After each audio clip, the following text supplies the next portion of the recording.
things.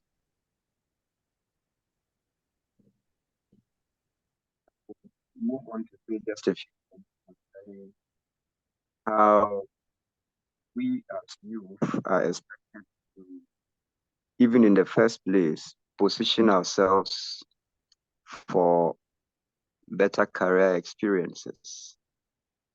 And I think that first of it all, we have to underscore that identifying a role model that aligns with your goals is very important.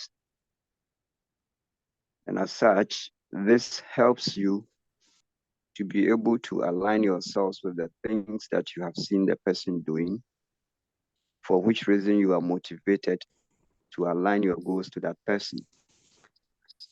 So it's always very important that we are able to identify such people in life, or such people that have achieved in life, that we would want to take as our models.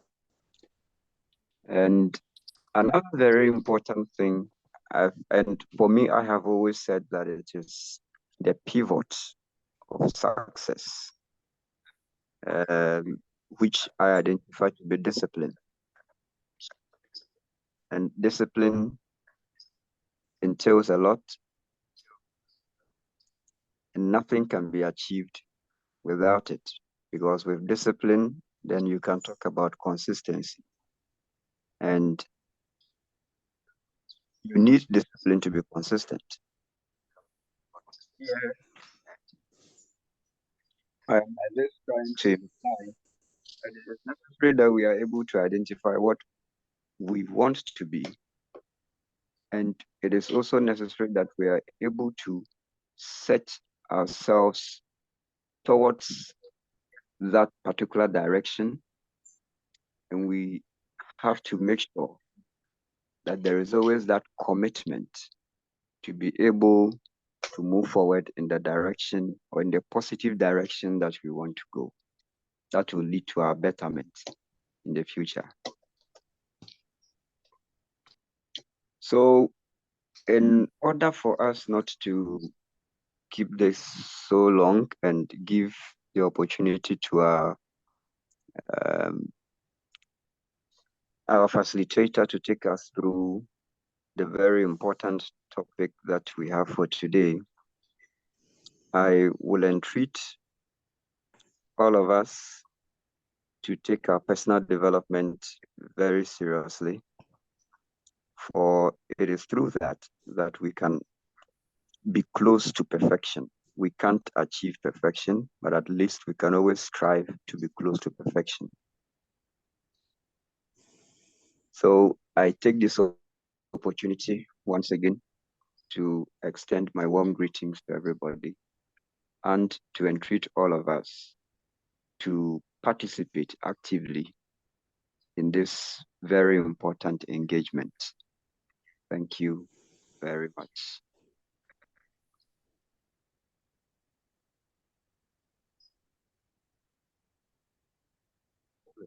Even though-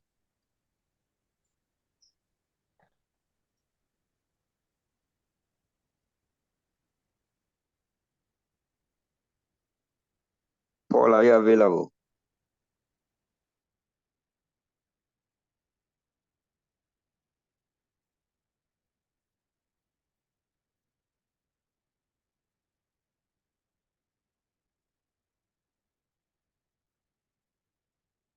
Still eight participants.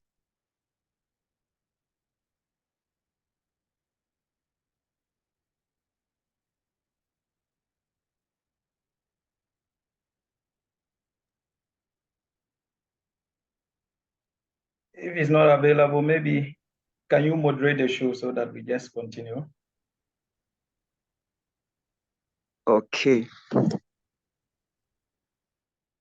Yeah, so um wow, I wish Ujo was here.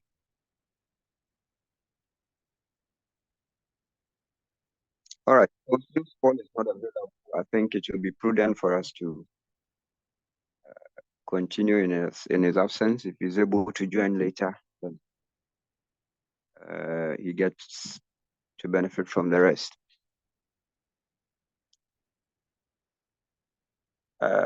So at this particular juncture, I want to invite our guest speaker and our father,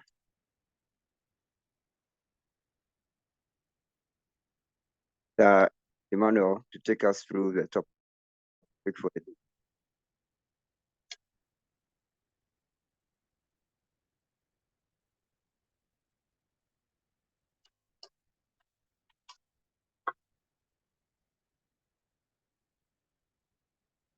All right, thank you so much, Mr. Speaker, the PRO, and all executives of the Jan Youth Parliament.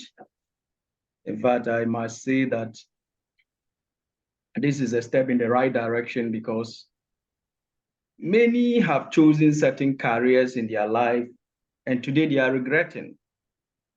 They don't know whether it was the right decision they made or not. Others followed family patterns or traditions and chose certain careers. And again, today, they seem to be regretting.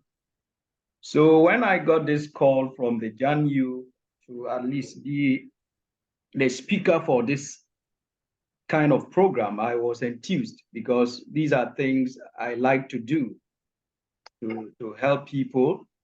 Because it is said that when you gain knowledge and you are not able to use it effectively to touch many, then your knowledge that you gained is in vain.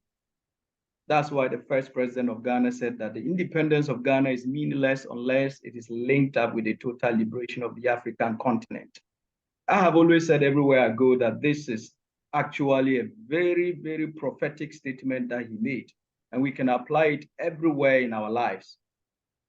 So that is why I saw it so important to take up this opportunity that you have given to me.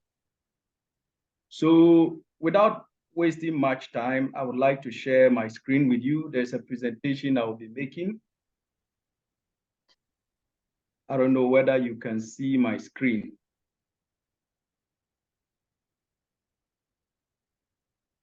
It's still loading. Please, can you see my screen? Yeah. All right. I think it's visible, yes. All right, thank you so much. So when you are asked of what a career is, I don't know what comes to your mind, but a career goes beyond what you and I think about. A lot of people think career is just something to fetch you, money so that you can take care of your family, and that is all. If that is how your mindset of career is, then that is really self-centered career. A career is not just about earning an income. It is primarily about pursuing the essence of your life. Your career is linked to the purpose that you were brought on earth. So any career that you choose should be in view of why you came on earth. And so we have to do retrospection. What you are doing today or where you find yourself now, is it helping you to achieve your purpose on earth? If not, then I say you are in the wrong career. So let's move on and get to know what career is. So basically, it's a way of making a living. Some people see it as a profession or work, which will sometimes necessitate going to the classroom to learn certain things. You have to be trained. And so it's a lifelong job. It's also a professional progress. People see it as a vocation. It's an occupation that a person goes into and therein makes a living. So the ultimate goal is, yes, you make a living, but not only for yourself. It is for also the betterment of the people around you. So that is why I said you can, for instance, have a career in education. There are several careers one can find yourself in education, in law, in music, in engineering, in medicine, and all the other health sciences. You can find yourself in any of them. And all these should be geared towards you making a living and achieving your purpose on earth. So what is the purpose of career then? So to put it simply, a career is meant to meet societal needs or add value to the society or people. So if you have a career that is not meeting the needs of society, my brother, my sister, you have to ask yourself a question. Is that the right career? The career you chose for yourself in time past, and it is not meeting the needs of society, is the wrong type of career. It has to give you at least some income for your upkeep.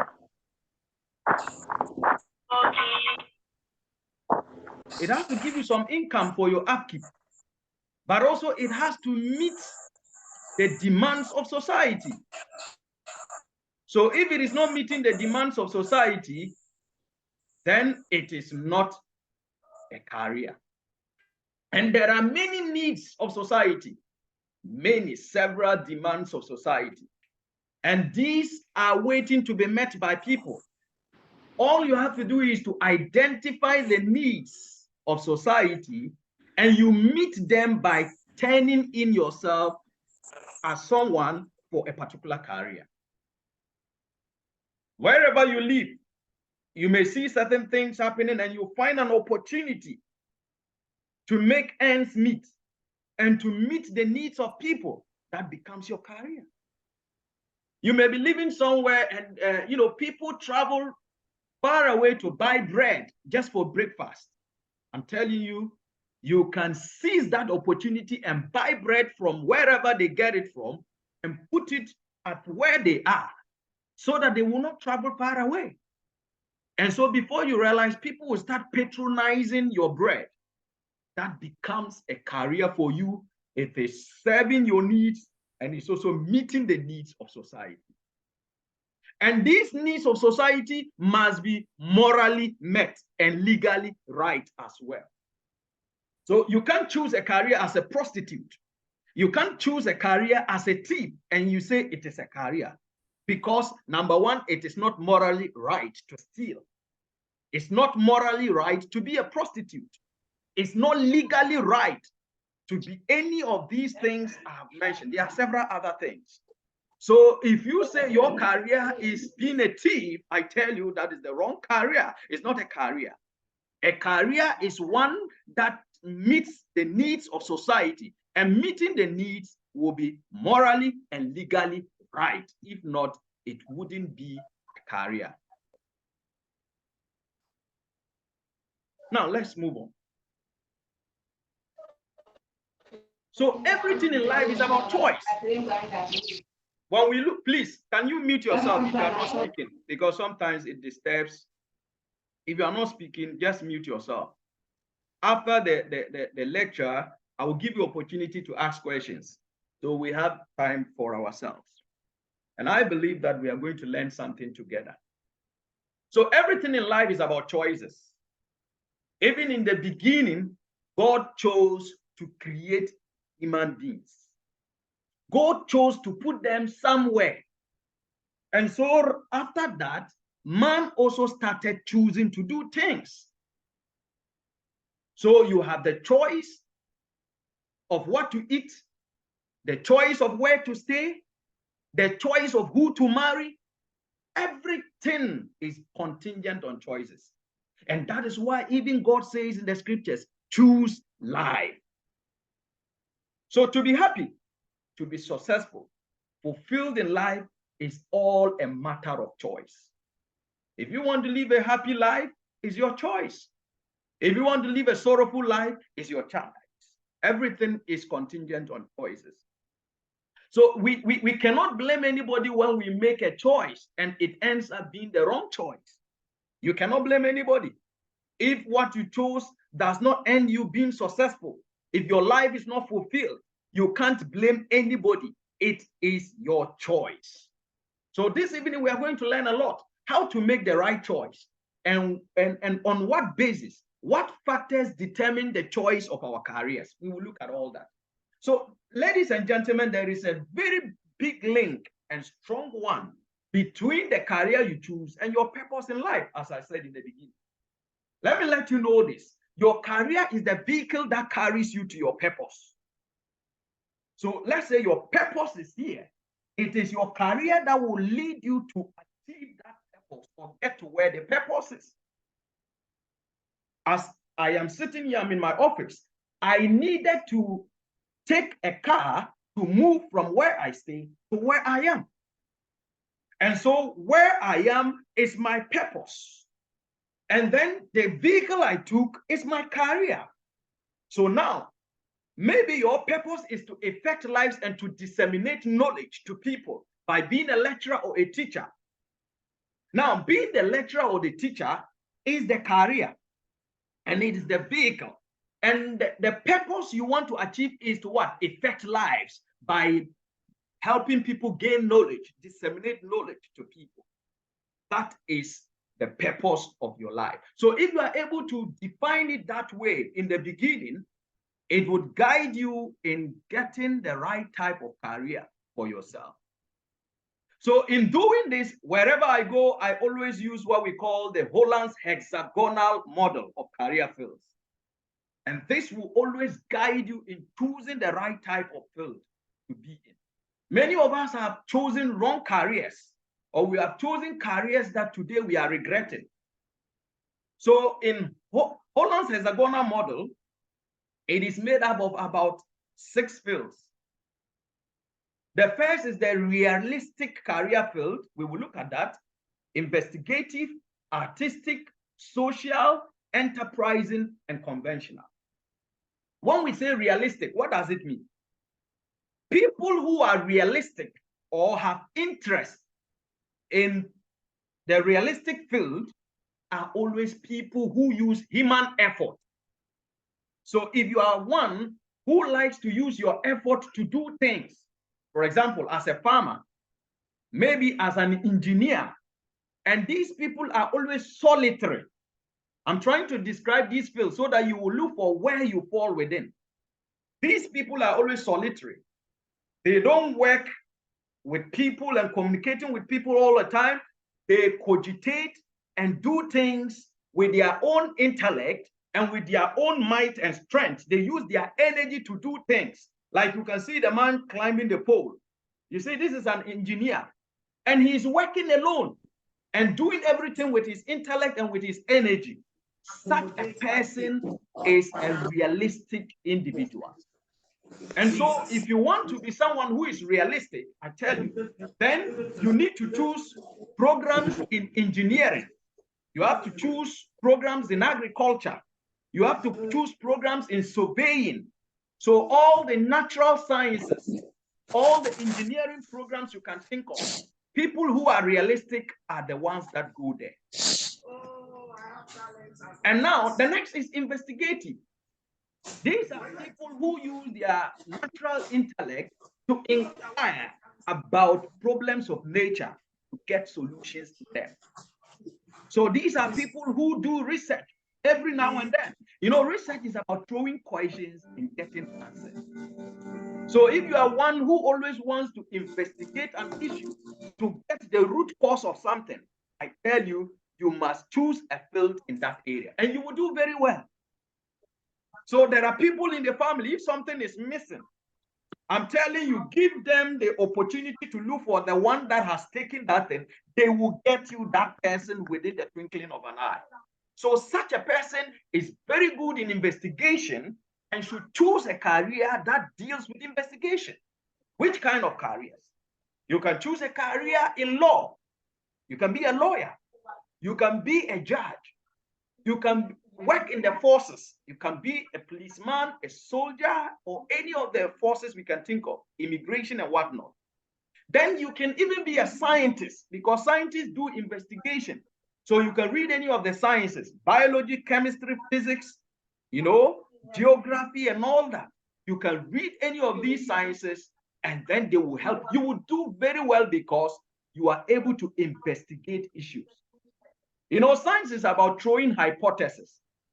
And we all know that a hypothesis is an intelligent guess. You want to guess that this thing is likely to happen, but you are not so sure. Then you try to probe into it, do experimental work, arrive at it, whether it is true or not. Then you take your null hypothesis or you reject it. So if you are one who can investigate issues and get to the root cause of those issues, then you should choose a career field in investigation. That is why I said the fields that you can choose could be in law, could be in natural sciences, could be in, like the justice system. You want to be a judge. You could also be in the forces. So we have people who are working as CID, criminal investigation officers within the CID department of the police. So you can be in such a place. Now, moving from investigative, the next is artistic. And these also work solitary. They work alone, they sit, cogitate, and use their brain to produce something that is artistic in nature. It could be a music, to compose a music, or it could be to draw something. So that is why somebody can look at you and draw you. The person can capture you very well.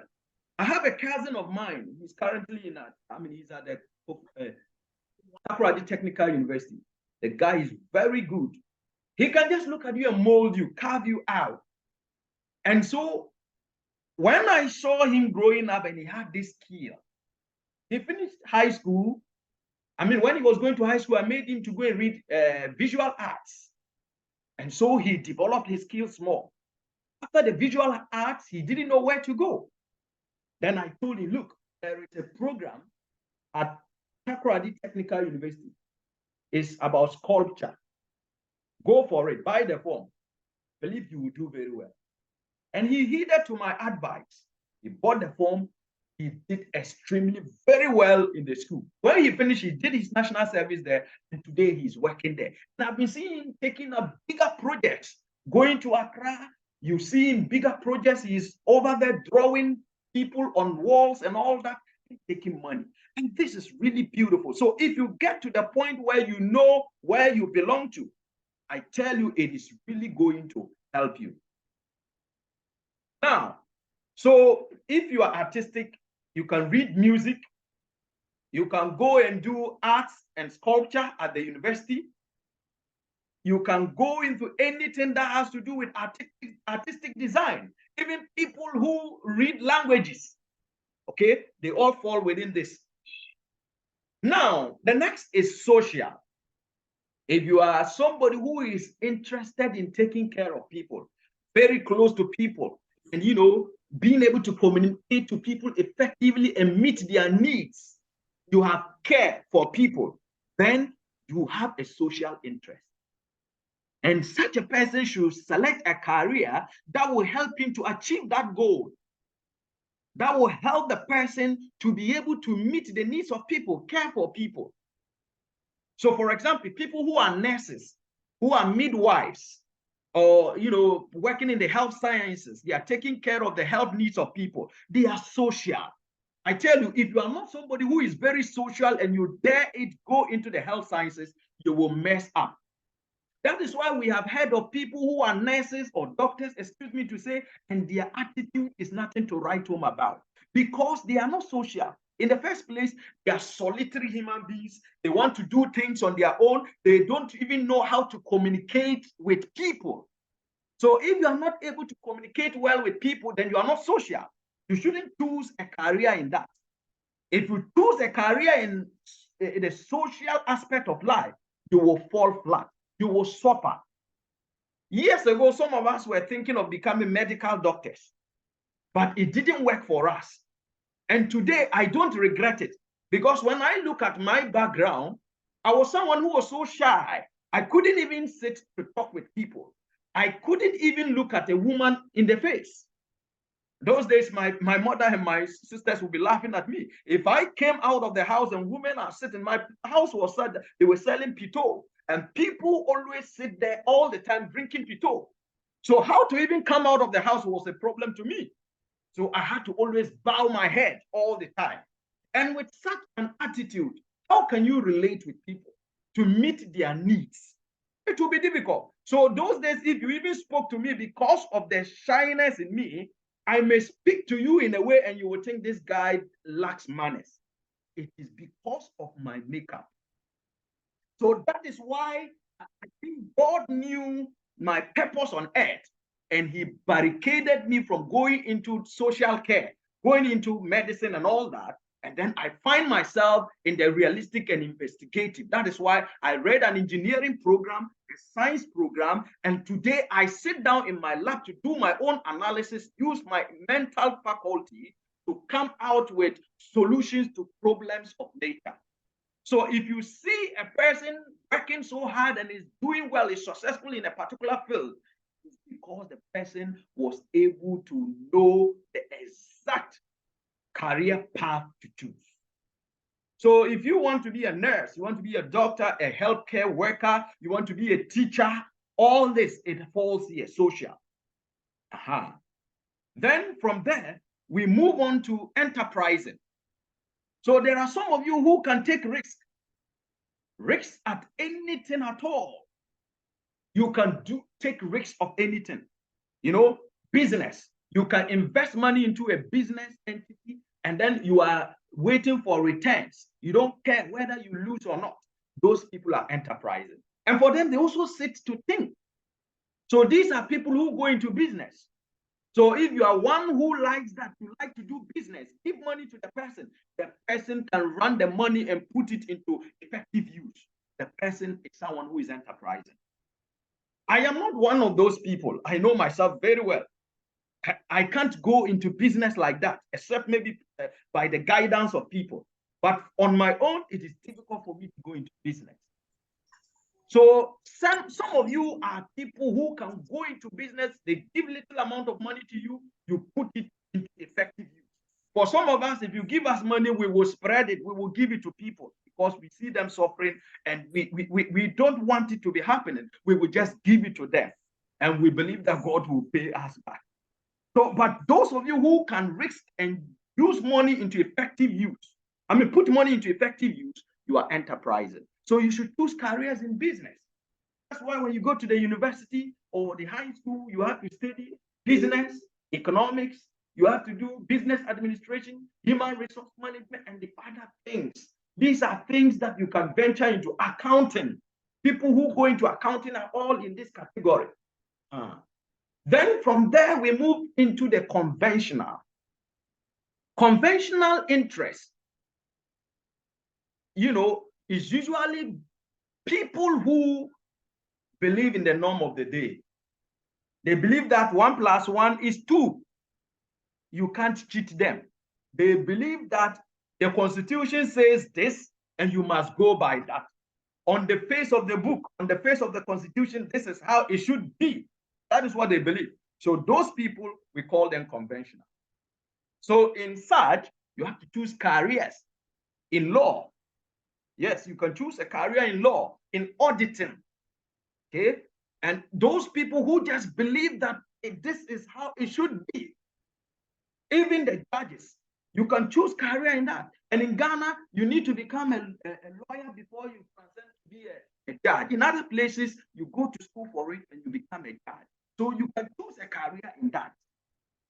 Those who believe that this is how it should be by law, if you have that kind of mentality and you are that person who can work on that to bring productivity into being, then you should choose careers in that.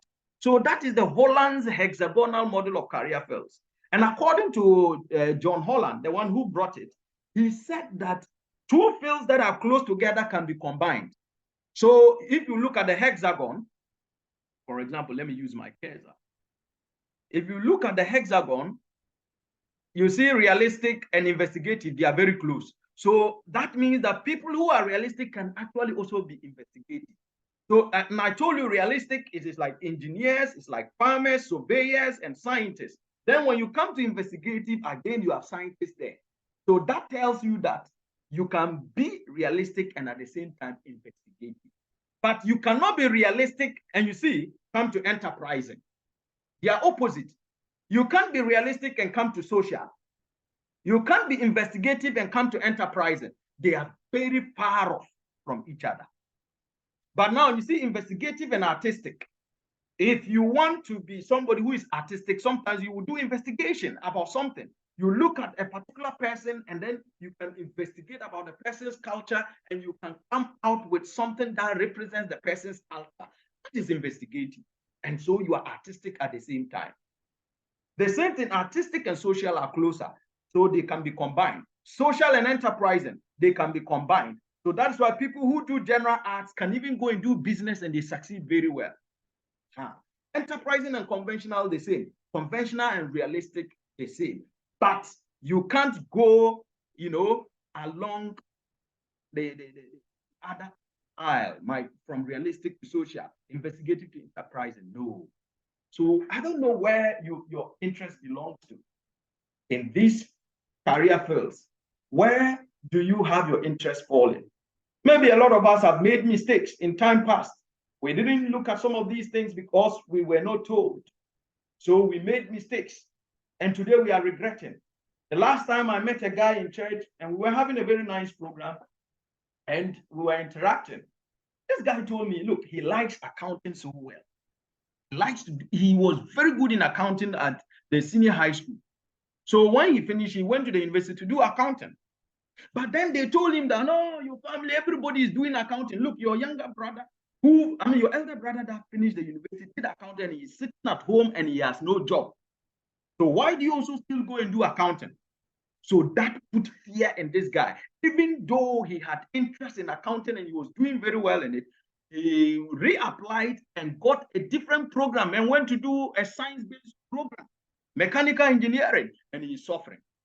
Even at a point in time, he came to UMA to do a certificate program in petroleum something.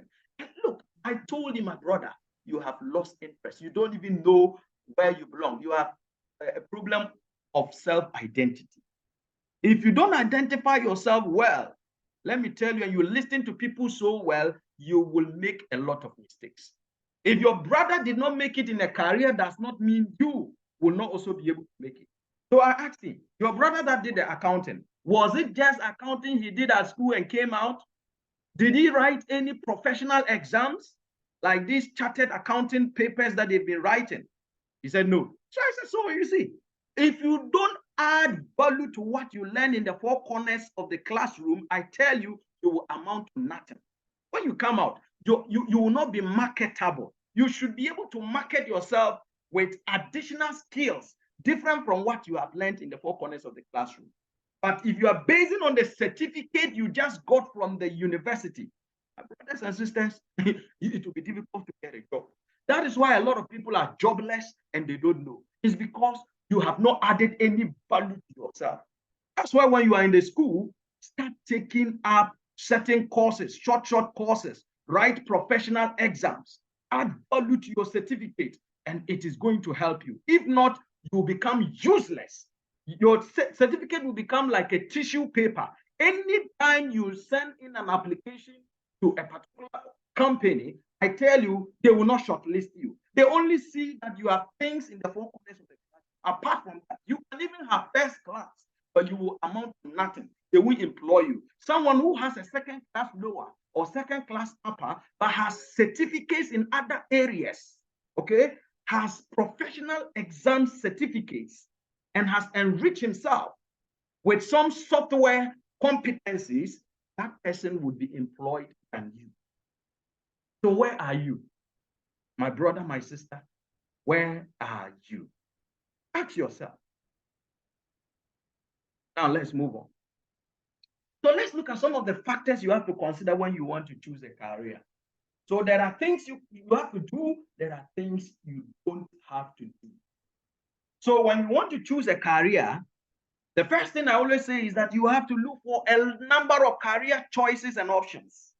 Don't just base on one. You see, I've given you the fields from the realistic to the conventional, and under each you have sub-fields. Okay, a lot of things can belong to the realistic, like I told you, engineers, surveyors, farmers, and all that they fall under realistic. Now, which one? You know that you are a realistic individual. Which one do you want? You must have all of them, consider all of them, and look at their merits and demerits, and look at which one ties closer to your purpose and goal in life. The don't is that don't focus on a major just to get a career out of it. Don't say, I want to be an engineer just because, you just want to be an engineer. There should be a purpose for that. Then you have to get involved. Be involved in activities like this that will enlighten you more about career choices. Go to seminars on careers that are related to the field you want to choose. Then that will build you and live in your spirit. Then you will be capacity able to choose the right career. The don't select a major just because it is cool or it seems to promise prestige. Oh my God. This is what has led a lot of people to problems in their careers. Because there is prestige. Everyone wants to be a medical doctor. But let me tell you, there are a lot of people who are frustrated medical doctors. So don't just be looking at the prestige or because of the money. In our society, people value certain careers, certain fields. They don't value others. So if you are that type, I tell you, it will be a problem to you. You will have a problem. So don't just value a career because of the prestige, because of the money. And don't look at the way people say, oh, this career, there is a lot of money in it. When you finish, you will get job, immediate job. People have been deceived into certain careers. You finish, the government of the day doesn't give you job. And people have been there for several years. They are waiting for government posting. They are not getting. Because you were lured into it. That as for this kind of job, you select it. I mean, those of us coming from the north, this is what we have been facing. You finish and you have done very well. You can go to the university to study engineering and other beautiful programs. But I tell you, our parents will just push us and tell us to go to do certain careers that are not what we were, born for. So it's not your passion. Excuse me to say, if I mention any career, I'm not saying it's not good, but the issue is that maybe that career is not your passion. Perhaps you are a teacher or a nurse. It's not your passion, but because you were pushed to go into it, because when you finish, they promised you that you will get job. You went into it, you finished, there is no job. You are frustrated. Who will you blame? So let us be very careful. You must also get advice from people in your target occupation. You want to be a lecturer. You see a lecturer. You ask the lecturer, oh, how did you get there? What are the requirements? What do I need to do? Currently, I am in the university pursuing this program. Can I be a lecturer in that area? When I finish, what should I do at the master's and the PhD level? Then the person can give you career advice. But if you don't listen to people and you think you can have it on your own, it will be difficult. Now, don't select a major. Don't let someone else push you into a job. I've hit on this before, but let me stress on it. Don't let anyone push you into a job or a career. It is disaster. The person will not be there to help you when you are suffering. So let me tell you, there are a lot of people who have been pushed into certain careers in Ghana because of societal, pressure or family pressure, and today they are regretted. They see that they would have performed very well in other fields, but because society pushed them, and which is very, very, very, very, very, very bad. You must follow your passion. Follow what makes you happy. When you do it, you feel fulfilled within yourself. For me, as I was growing up, I told you I was not someone who was so social. But, that was a phase of my life. As I went to the senior high school, I realized that I was beyond that. It's only because I was just someone who was very young. So I started growing up my passion in relating with people. So I took up positions. So if you know me very well, at the secondary school, I took up almost every position you can think about. Assistant senior prefect. I was even supposed to be the senior prefect. But you know, the school had a favorite. Even when we did election, I won the election, but it was given to someone else. If you understand the system in Nandom Sec those days, that was what was done. But I was a very young guy, very small, and very vocal. I was a debater. So I became president of the debating club, and I was the Student Christian Council vice president, Catholic Charismatic Renewal president, several associations. I was president in all of them, and I was showing forth my leadership credentials. And when I finished, I got certificates to that effect, and that prepared me very well for the career ahead of me. And so when I finished, you see, I was misled to choose medicine because, you know, that was the prestige of the day. Initially, I even chose general arts at the senior high school level. And when I got there, I changed to general science. You know, I was just following the crowd, but God was reorienting my path. And so when I finished with the general science, I chose, the medicine for all the two universities. Those two universities I applied, University of Ghana and UDS. And then both of them never gave me medicine. They gave me a program that I ended up doing. Both of them gave me earth science, a program I never applied for. In our time at University of Ghana, they had changed the name from geology to earth science. And UDS was the only university doing earth science also. So both of them gave me earth science. I said, what? What is that? Should I go and study the earth? For what? I was confused. I just saw it as something shallow. I didn't read the details about it. Then I tried to even dodge. I said, no, then I won't do it. Let me go to Kintampo Rural Health and read medical assistantship, and then I'll become a medical assistant. And later on, I'll become a medical doctor. I was just trying to have my own career, not knowing God was having a very big destiny for me or a career for me. So what happened was that I went to Kintampo, and let me tell you, humanly possible, I had all the arsenals. One of my uncles was the district coordinating director for Kintampo. I slept in his house. He even linked me to some of the lecturers. They pre-interviewed me before, and they said, look, your son, his level of confidence alone will let him get the thing. And he had very good grades. So they told him that he shouldn't worry, I will get it. I went, they interviewed me, simple questions I answered, and I knew I would get it. He only asked me one question: why are you not going to the university and you want to come to the college? That was a big question, because they looked at my grades and all that. Then I said, well, my interest is to be a medical assistant. And as of that time, there was no university doing medical assistant as a program. It was just only Kintampo Rural Health that was doing it. Okay? I don't know whether they were convinced or not. Then later on, I called, my name was not there. They said I was on their waiting list. They didn't give me admission. I waited, it never came. Then finally I said, look, let me start reading about this earth science. Maybe that is where God wants me to go. So I started reading about earth science. Then I said, look, this is a very good career. Mineral exploration, groundwater exploration, petroleum exploration, environmental issues, construct. I said, what? Is that not where the money is? Even if it is money, if there is prestige in that also. Why? I just looked at the name of the program and I was carried away. I didn't know what it was all about. And I said I wouldn't go. So I called University of Ghana and said, look, I want to come. Can I still come? He said, oh, unfortunately, we had done matriculation, so it's not possible to come unless next year, if you reapply, we'll give you the same admission. Then I said, okay, fine. Then my last option was UDS. I called UDS. They told me, oh, they had come for 1 month, but they had not yet done matriculation. So I could still go and pay my fees. Immediately, I didn't even think about it. I went and paid the fees, and then I went there. And I did very well. I finished, became a teaching assistant. And right after that, I got a scholarship to Turkey to do both masters and PhD. And today I land myself as a lecturer in the University of Mines and Technology.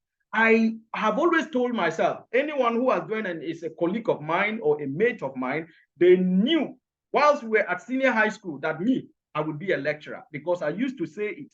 If I don't know, when we went to the university, not at the senior high school. For senior high school, my dream was to be a medical doctor. But when I got to the university, now in the earth science, my interest was to be a lecturer. So all my mates know, I used to tell them I'll be a lecturer, and I started working towards it. And that is what I have achieved. And if you see me do well in my career, it's because God has led me into it. And I set the pace for it. And I push myself to do things that will make me succeed in my career. And that is it. So I live fulfilled in my career simply because I yielded myself to what God was doing in my life. So dare to try something new. That is what I'm trying to say. Dare to try something new. But don't assume that you have all figured out. No, you need to ask people. You need to dare to do something different. So let's see factors affecting career choices. What are some of the factors that will affect your choice? Number one, your interest. Like we looked at the Poland hexagonal career field choices. I mean, the interest, realistic and all that. So if you have interest in something, then you choose that. If you don't have interest in that, don't let anybody push you. Your interest is very, very, very, very important. I will stress on this again. Your interest, ladies and gentlemen, is very important. If you don't have an interest in something and you are pushed to do it, I tell you, you may be successful, but you end up regretting. That is why I have some of my friends who are medical doctors today, they are regretting because that was not the field they wanted to go into. Society pushed them. So yes, they are making the money, but they are not fulfilled. They seem not to have everything with them. Something is wrong because that is not their interest. Let me tell you, I was pushed by society because of the prestige and whatnot. That's why I wanted to read medicine. And I'm the type who even fears blood. Look at this. How can I, become a medical doctor? If I see somebody have a cut, oh, I have pity for, I feel like even crying. Then how do I even touch it and, try to treat the person? So it is all about your interest. But I realized that I could admire nature, things God has created. For example, rocks, soil. I could sometimes go and then I'm digging and trying to understand the layers that I can see beneath. Not knowing that was God earmarked for me. And that's why I ended up doing the earth science. And I am currently enjoying it. So your skills are important. There are certain skills you need that can help you in certain careers. If you don't have some skills, it's difficult for you to go into certain careers. Then aptitudes is just like the skills. Okay, your intuition, intellectual ability. Yes, if you are not intellectually able, okay, you can't go into certain careers. There are certain careers that you need to think. It's not straightforward that you just calculate. You use calculator, 1+1, then it gives you the answer. No, you must think yourself and come out with the answer. So if you cannot think like that, you can't go into some of those fields. Now, people skills. There are certain skills that are people-centered, not individually centered. So there are some skills that have to do with mingling with people. If you don't have those skills, don't go into certain fields, my brothers and sisters. Like the nursing field, they are interacting with people. You must have good oratory. You must be able to talk to people who are in pain and assuage them and let them know that their pain will be over. But you shouldn't be the type you are putting more fire on them. Oh, this is your sickness. The last time somebody came, I tell you, the way the person suffered, we struggled. We couldn't even get medicine. It's just God, oh, it's only Nyame that will save you. If you don't have that kind of good interpersonal skills, I'm telling you, you can't go into certain fields. So again, that is why you hear that some nurses are very rude, okay? Because they chose the wrong career. They don't have people skills. They only have individual skills. And that is why they will be there insulting their mothers and fathers' tithes in the hospital. Excuse me if you are a nurse. I'm not saying all nurses are like that, but I'm using some ruthless ones who are doing that as an example so that we can understand these people's skills. Now, experience is also an important thing. Maybe before you chose a career, you had done certain things in that area before. Let's say maybe you were growing up, your father made you to join a mechanic shop and be an apprentice and all not. You learned certain things about mechanics and all that. I'm telling you, you are growing interest in that, you are gaining skills, and I'm telling you, you have gotten experience in that area. So if you choose mechanical engineering, I don't think you will suffer. If you choose any of those trades or careers related to mechanics, I'm telling you, you will suffer because you have the skills, you have the experience. Now, family too counts when you are choosing a career. And here, family can affect you positively and negatively when you are choosing a career. Some family members will tell you that as for this, our family, we have all been nurses or teachers. You can't go anywhere. You have to, we don't have money to let you go to the university and go and study engineering. You have to go and study, you go to the teacher training college or the nursing training college. Meanwhile, your interest is to do engineering, which is not offered in the teacher training college or the nursing training college. But family is pushing you because of the family tradition. So that is where family traditions come in. People say in this our family, no one has ever been an engineer. You are not going to be the first. You have to go to the teacher training college. I remember very well when I came out of the senior high school, the same thing happened. People were pushing my father to let me go to teacher training college because, you know, you finish, you'll be posted, you get job and all that, or nursing training college. No, but that was not my interest. As for me, I told my father point that, look, that's not my area. And my father was not the type who would push me to go and do something that is not of my interest. He left it on to me, make the choice. Even when I didn't get the medicine and the option was the earth science, he told me, is that what you really want? If it is not your interest and you want to wait and reapply the following year, let us try. But if you still would want to go and do the earth science and you have evaluated yourself and you think it's good, go for it. I went to do it. And my father was the type who started asking people more about earth science and whatnot. He was even feeding me more information about the program, how good it was. So don't let family traditions prevent you from going into certain careers. It is really not helping. It is destroying a lot of people and not helping them function effectively when they choose some careers. I know a friend, he's in UMAT here. Initially, he did very well at the high school, and then the family said he should go and do medicine. He must do medicine. If not medicine, no other program. This guy was interested in doing engineering, especially civil engineering. No, I think his interest was computer engineering. But the family pushed him, you have to go and do medicine. And he had aggregate 7. You know, these days in Ghana, if you get aggregate 7, it's difficult to get medicine. So he applied to KNUST. KNUST gave him the computer engineering that he wanted. They didn't give him medicine. The family said, no, go and rewrite and get aggregate 6, and then apply again. The guy went and rewrote. He still had aggregate 7 and applied again. He gave him engineering program, this time a different one, civil engineering. Then UMAT gave him petroleum engineering. He ended up coming to UMAT to do petroleum engineering. But let me tell you, even with that, because he just chose it so that he will not have to sit again for another year, let me tell you, his interest is not in that petroleum engineering. The guy had to end up still doing a diploma program in computer science in another university whilst he's doing the petroleum engineering. And so this guy, when you see him, he's very good in graphic design. Give him anything, he can produce any flyer that is beautiful and all that. The guy is super good. And you won't believe that he's a petroleum engineer. So you see, that was his field. And he knew that was his passion. But family was pushing him to do medicine. And in the end, they pushed him to end up doing something that is not his passion. But you see, God still had a way for him.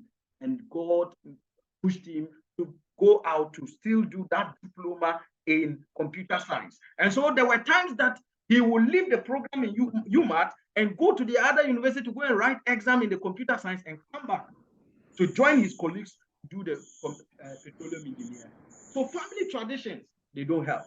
Now, personality. Some of you, your personal traits are not good for certain careers. Okay? Maybe you are someone who is so angry at issues. You can't work in a place where you have a lot of people. Okay? Assuming you want to work in the health sector, you want to be a teacher, and you are always very, very angry. I tell you, it will not be good for you. Then you have to choose a career that you are alone, using your own mental faculty and with your personality, everything you are dealing with it.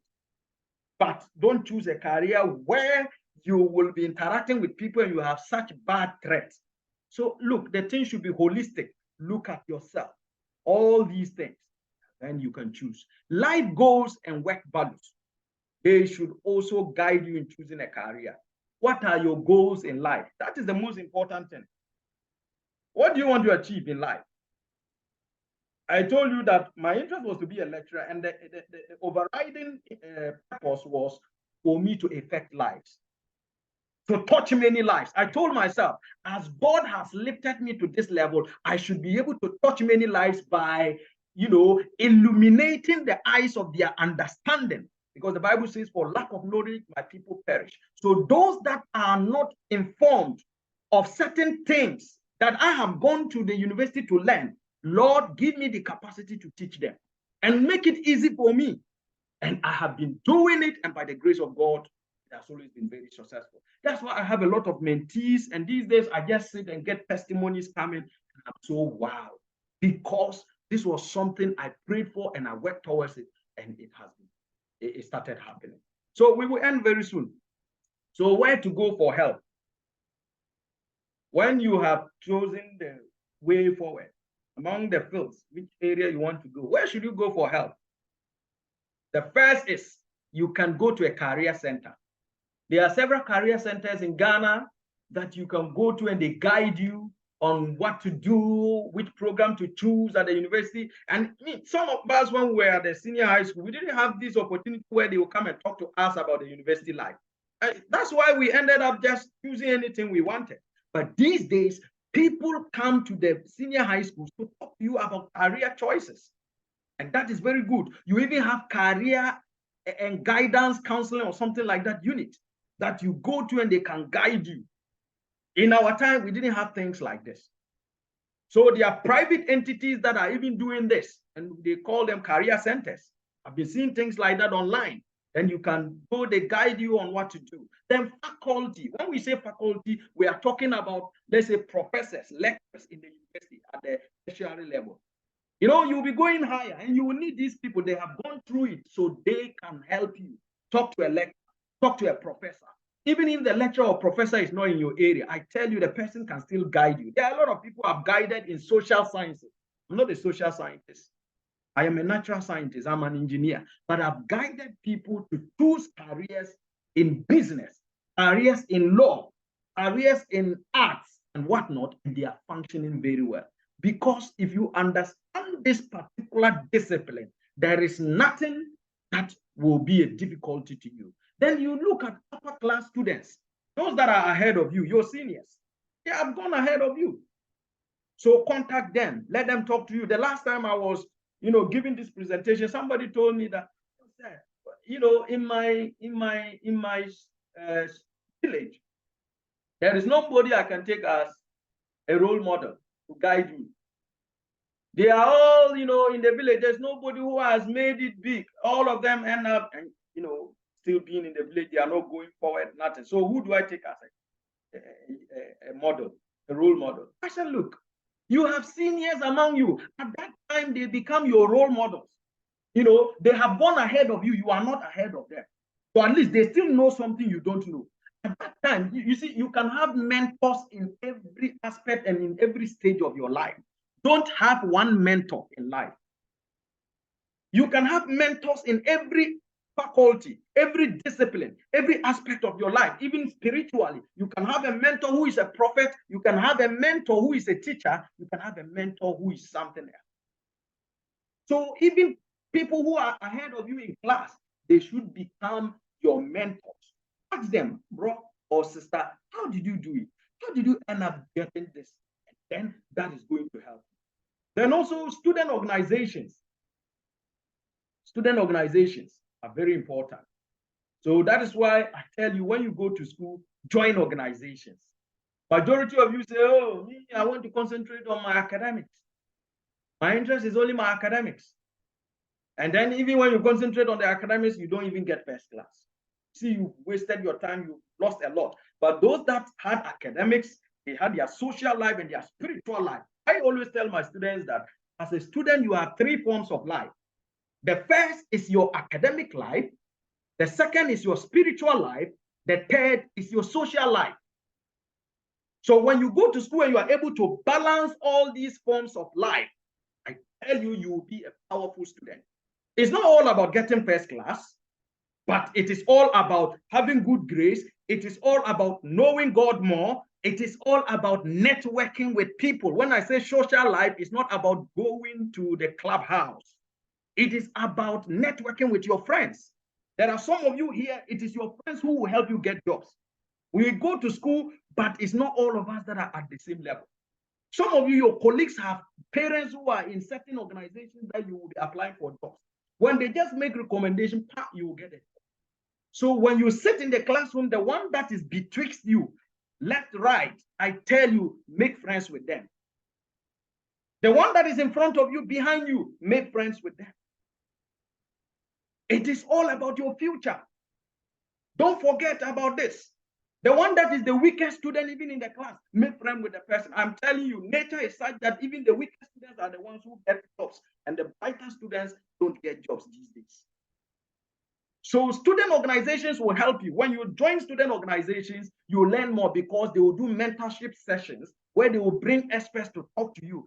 This will help you find solutions to the problems you are going through in your career choice. So even at the university, you take a course, you are doing a program. Let's say you are doing a program, and maybe later on you realize that this is not the program you should have chosen. Don't worry, manage. Even when you finish, you can divert and go and do what you want to do at the master's level. So use the system I call the ASS of a student, ASS, the ASS of a student.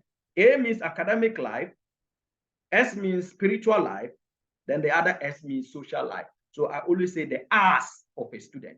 This is very, very, very, very, very, very important. It will help you. Then placement services. So there are some organizations that are also doing placements. They are helping people to get opportunities abroad. They help people to get admission abroad. I mean, guide you on which program to select and all that. I mean, you can contact them. A lot of them are on the internet that you can contact. There are WhatsApp groups you can join, then they will help you. Ask someone in your chosen field. What I just want you to know is you have to ask someone in your chosen field, how did you find your job? You want to be a lecturer? I'm a lecturer. Ask me, how did I find my job? I got my job whilst I was a student, if you don't know. I was still doing my PhD, even abroad, when I got the job to come down here. And how did I get it? Was I so special than others? No. It's because I knew what I wanted and I started working towards it, even when I was a student. I told myself, I want to be a lecturer. And to be a lecturer, you should do a PhD or you should be in a PhD program. And moreover, you should be someone who is interested in research, be publishing, doing research. That is why I publish. So before I even got a job, I had more than 20 publications. And then that gave me the job. When people see my profile, they even think I'm a full professor. No, it is just because I was determined to get what I wanted. That is what has been my motivation. So determination is what is always moving me. So ask someone, and that will help you. Let's move on. Choose career options that match your values. Yes, there are options that should match your values, not options that are at variance with your personal values. Knowing what you have, knowing what you value most will help you refine your career search and choice. Do you value helping others? Then you should choose a career that is geared towards helping others, like nursing, like medicine, Okay, like if you even come to lecturing, yes, being a lecturer, you are helping others. You look for such careers. If that is the value you cherish, look for that. Are you valuing a career that is full of prestige? You want a career that has prestige. Oh, they say, oh, this is the doctor. I mean, then you go for that. But I tell you, majority of such instances, the people become unhappy. They are not living fulfilled lives. Are you valuing a career that will give you high income, more money? Of course, man must have a lot to be able to take care of yourself. So the career you choose, you should also, this one is very important. You should also look at the monetary aspect. Is it going to fetch you some money that will help you take care of yourself, take care of your family? If not, I tell you, ladies and gentlemen, don't choose it. You shouldn't choose a career that will become a burden to you that you can't even take care of your family. You are struggling to take care of your family, owing a lot of people and all that. Don't choose such a career. I can understand. Sometimes you are in a transition phase. When you begin a career, it is difficult to make it all of a sudden. So you may be going through some struggles. But with time, you will be making higher income. When you work towards it and you get promoted, you will make a lot of money. You should also choose a career that is, flexible in terms of the working hours. If your value is that you don't want to work in the night, don't choose a career that will let you work in the night. You should choose a career that is flexible in terms of the working hours. I work from morning to evening, I close. I don't want to choose a career that I will go evening to the following morning. No. If that is who you are, you don't have to choose such a career. If you want to choose such a career, don't go to the mining industry. If you go to the mines, they have shift system. Some people go in the morning and then they go back in the evening, and others take over in the evening till the following morning. If you can't do that kind of shift system, then forget about it. Go into the mining industry. It doesn't matter whether you are engineer, a social scientist, going into the mining industry, they all have shift. Now, establish and align values, career choice, and career goals for motivation. Let them be aligned. Your career values, your values in life, your career choice, and the goals, and that will propel your motivation. You will become better off in career. There is no substitute for knowing yourself. You must know yourself in all these things. Do you want to help others? Do you like prestige? You want high income? You want to have flexible work hours? If you are the type, choose the one that will help you. You see, nurses also go on shift. Then you can work over there. In terms of flexible work hours, you don't have the flexibility. Then you don't choose it. So if you do that, make a mistake and you choose such, they will send you for 9 shifts and you go and be sleeping there.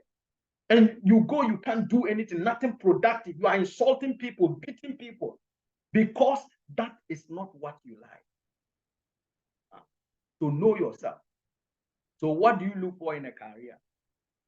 So major career field target. When you are choosing a career, I showed you the fields. So you should have a target. You want to be an engineer. Among the investigative or the realistic field, you want to be an engineer. Then you have a preferred type of work. What kind of engineer do you want to be? A geological engineer, mining engineer, electrical engineer, or what? You choose. Then the income requirements. You can tell yourself, I want to work in this area that, the salary range should be from 10,000 to 20,000 Ghana cedis per month. Based on what you have, then you apply for such. Then there are certain jobs that are geographically located.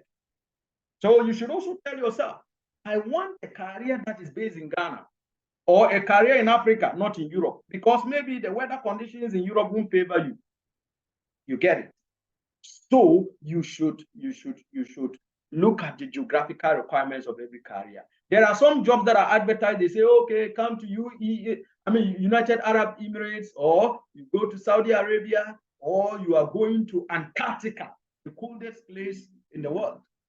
Can you live there? Special needs.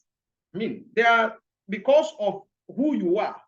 Maybe you need certain things and you can't get them everywhere. So where you can get them, that is where you should be looking for your career. Then industry preferences. You finish You should look for the various industries you can work in. Give yourself,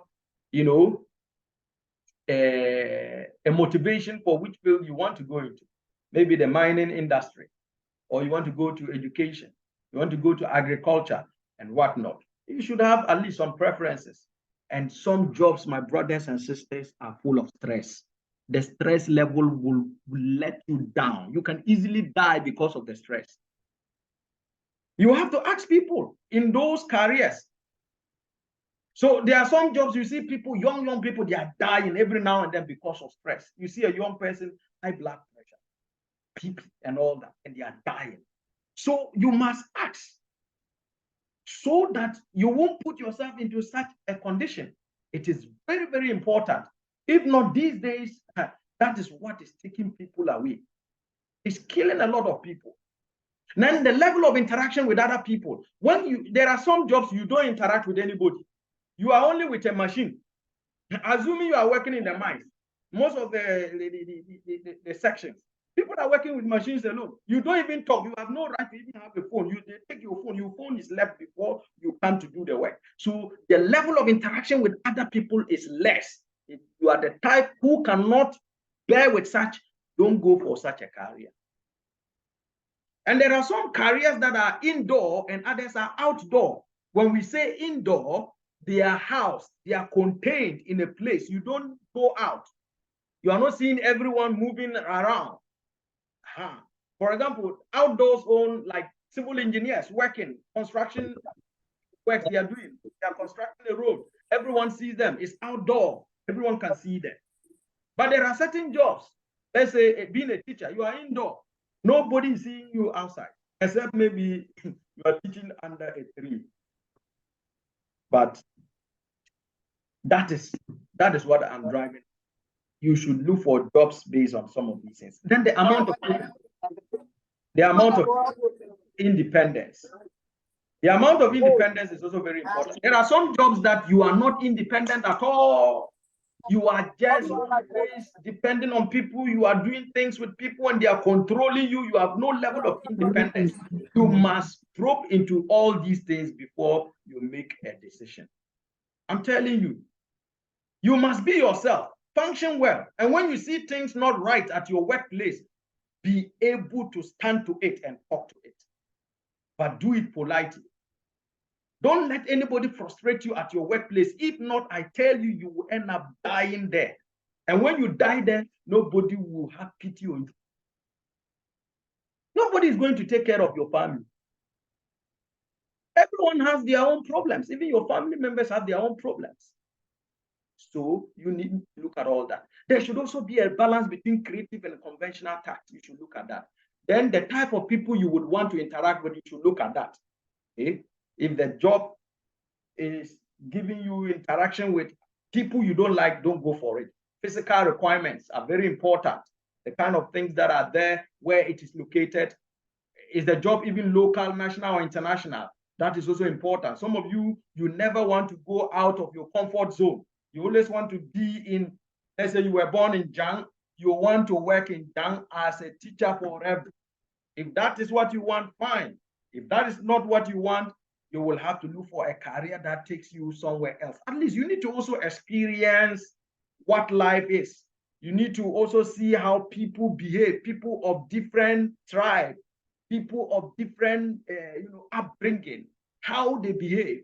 And when you know how people do things, I tell you, you can relate with anybody on earth. In my little life, I have met people of different backgrounds from all the continents of this earth. And at least I've seen how they behave.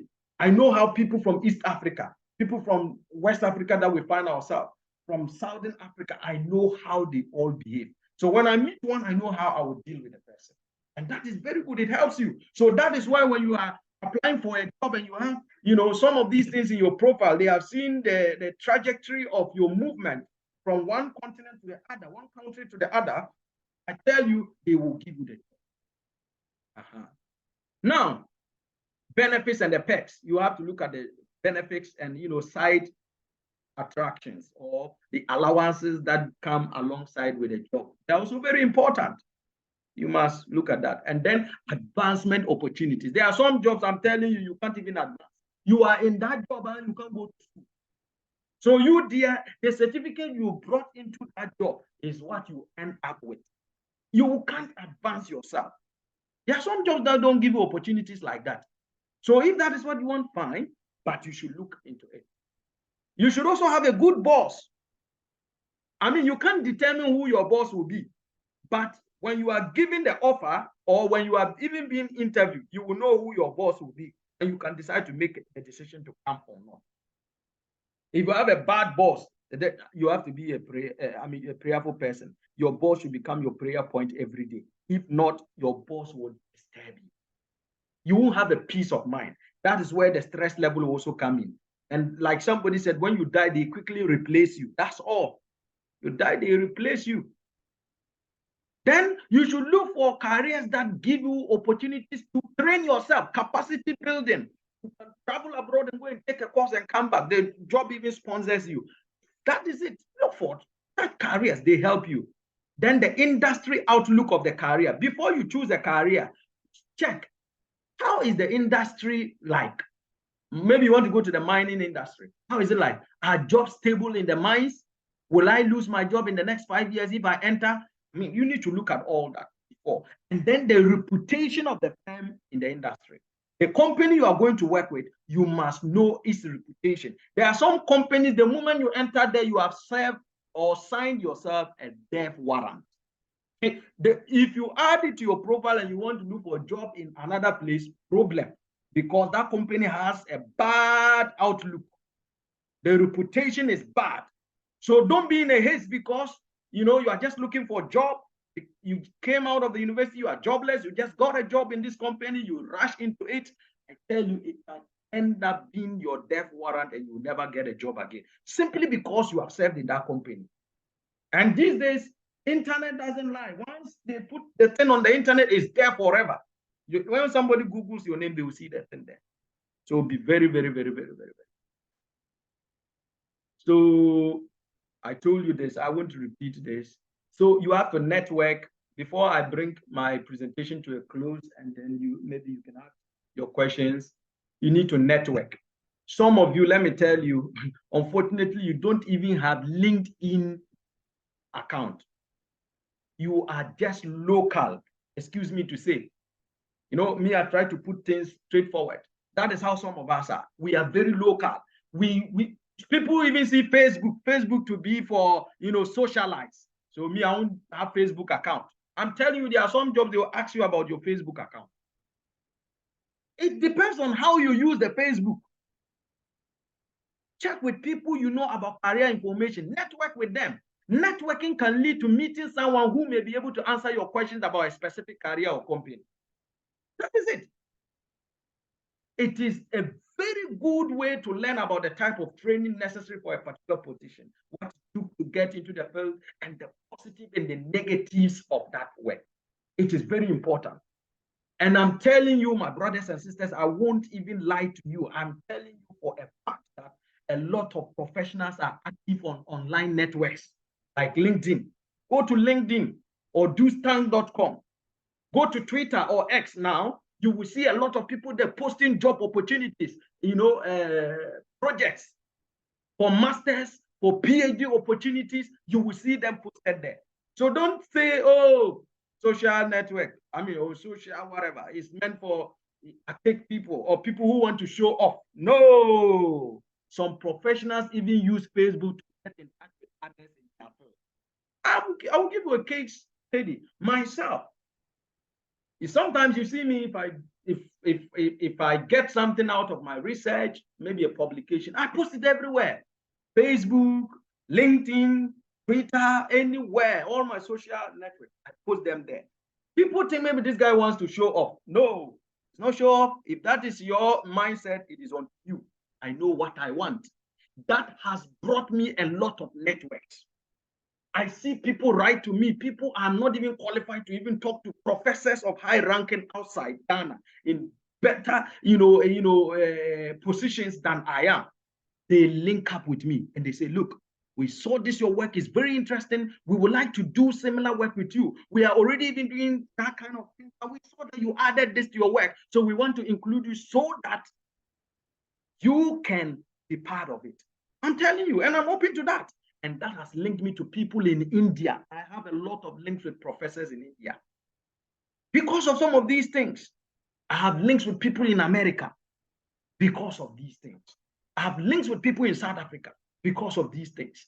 I'm telling you, great social networks, Facebook accounts, and make sure you use them very well. Don't use your Facebook and be posting nasty things. I'm telling you, the moment you are looking for jobs abroad, they browse about you.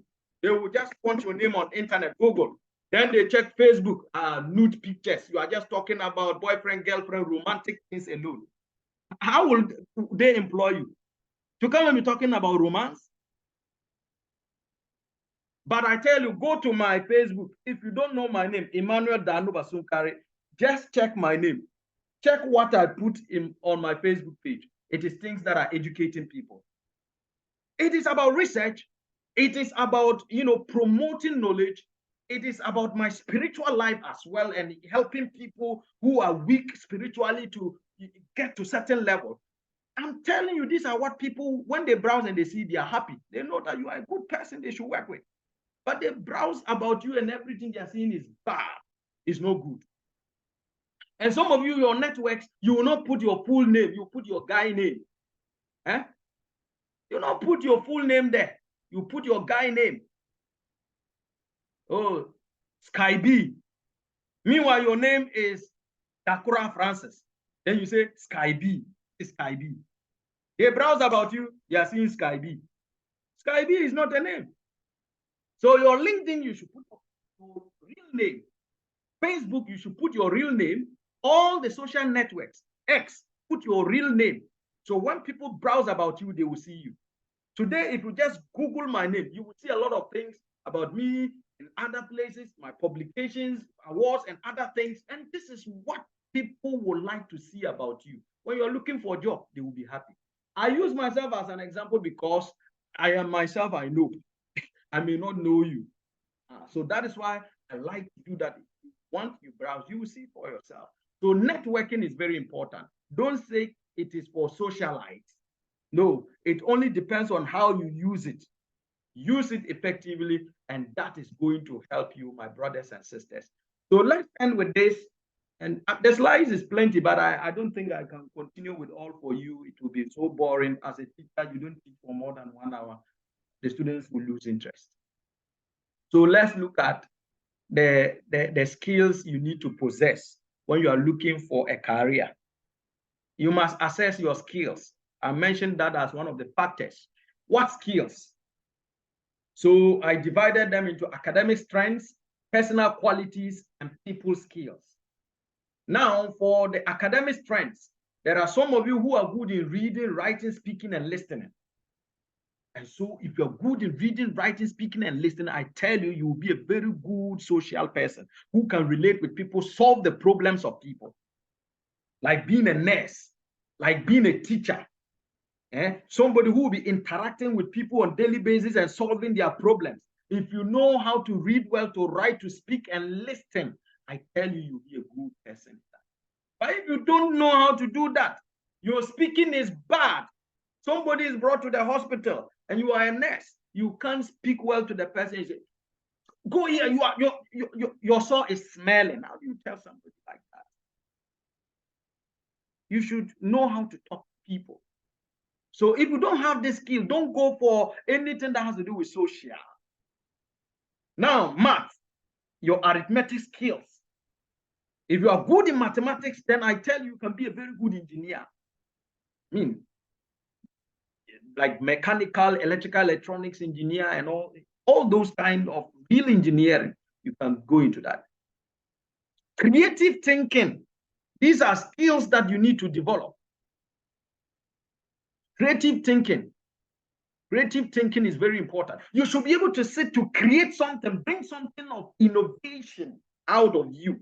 So that is why these days we are told to set questions in the exam that are full of creative thinking. The student must think. It shouldn't be direct.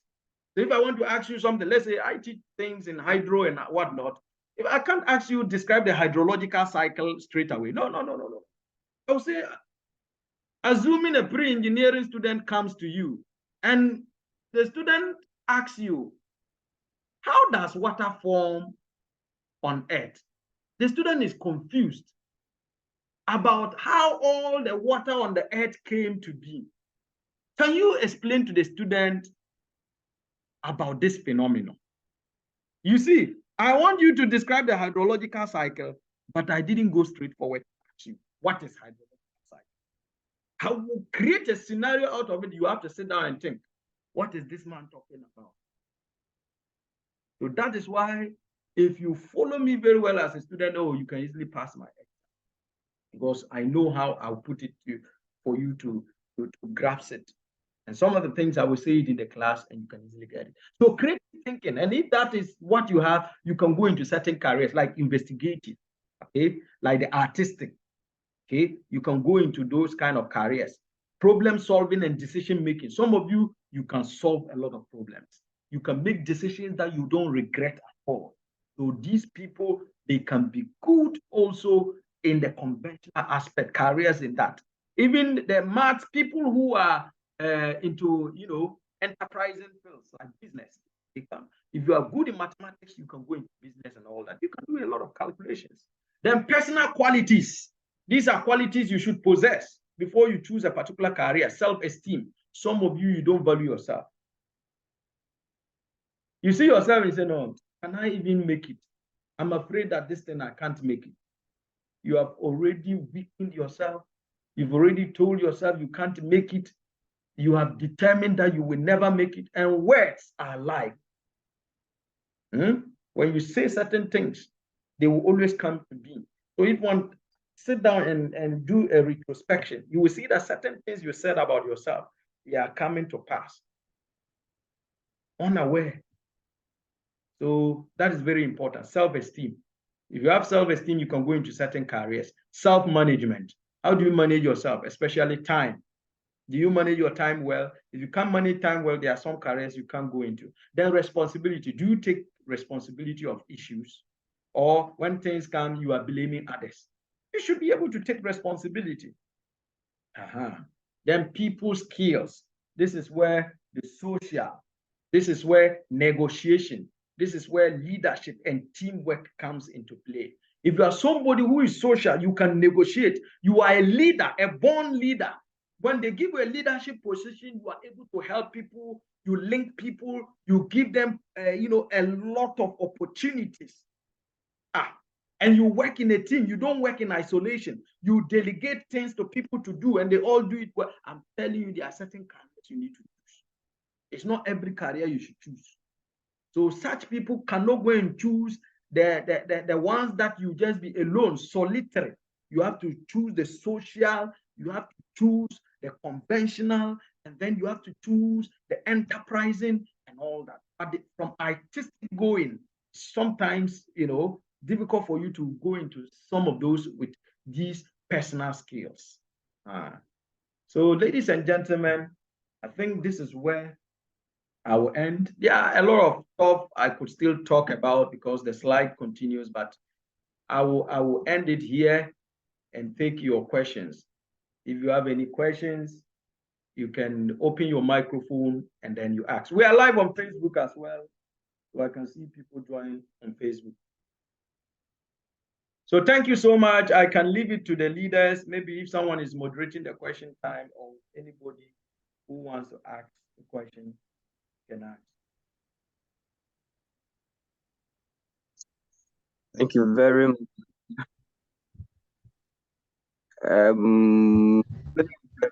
Yes, on behalf of. Very good. Okay. Yes, you go on.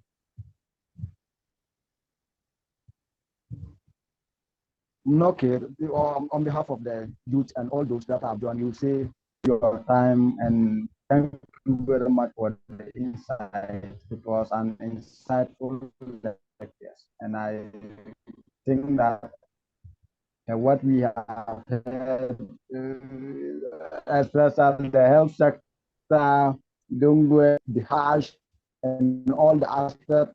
We need to be social level. We need to be understandable, and we need to just know what we want, and we have to be consistent and determine all that we need to in order to succeed in life. So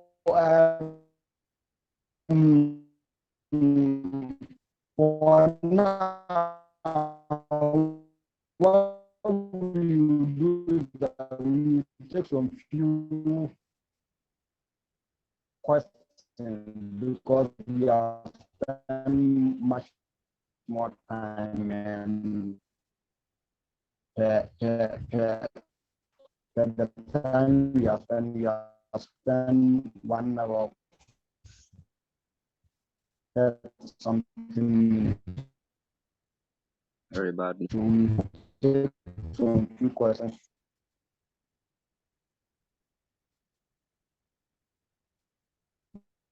for Doc to give us more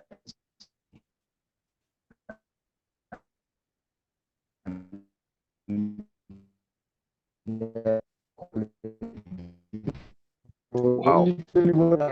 I think his network is not so good. So he's saying that it's question time. If you have questions, I mean, we can take some few questions.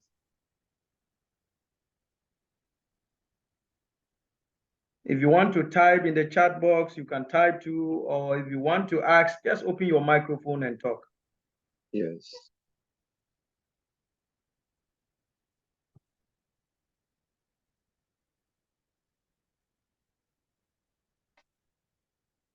Okay, Doc, a quick question here. All right. Well,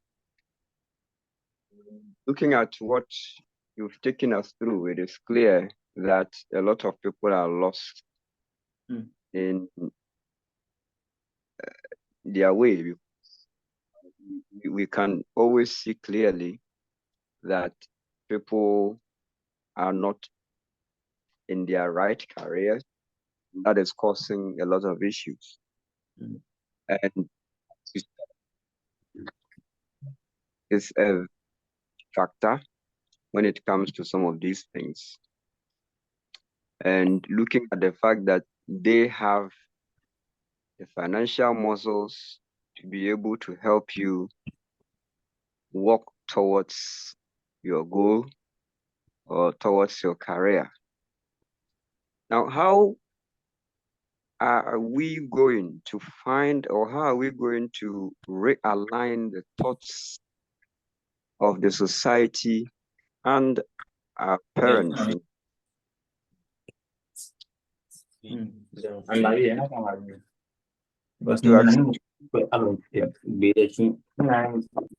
it is important allow their children to move towards their career paths rather than forcing them into paths that they think will be helpful. All right. Thank you so much, Speaker. Yes, that is a very important question, and I truly like it. Yeah, the issue is that we need to start from now doing awareness creation. We have to start talking to our parents. I mean, at our PTA meetings, some of you who are headmasters and whatnot, these are things you should be doing. Use that opportunity to bring experts to come and talk to parents. Because there will not be any time where you will see a lot of parents gathered, apart from PTA. So create some opportunity for experts to come and talk to the parents and let them know, look, we are training your children, but you should allow them choose what motivates and interests them. What is their passion? Don't use family traditions or your parochial interests on them and push them to choose careers that they will end up regretting. And such people will be able to even lay emphasis and give examples of people that have chosen the wrong careers and they are suffering. And these are glaring in the eyes of the parents. And at that point in time, I tell you, the parents will have a feel of it. And at least that can also help. It's not all of them that will change. Some, they have a very hackneyed mind. They are very stereotyped that what they want, they must achieve it. At least that kind of consciousness will be created. Let's use our PTA meetings, also the traditional council meetings that we have in the village and all that. Let's try to use these opportunities to talk to our parents. And then also, we are all spiritual individuals. It's either you are a Muslim or you are Christian or you are traditionalist in Ghana.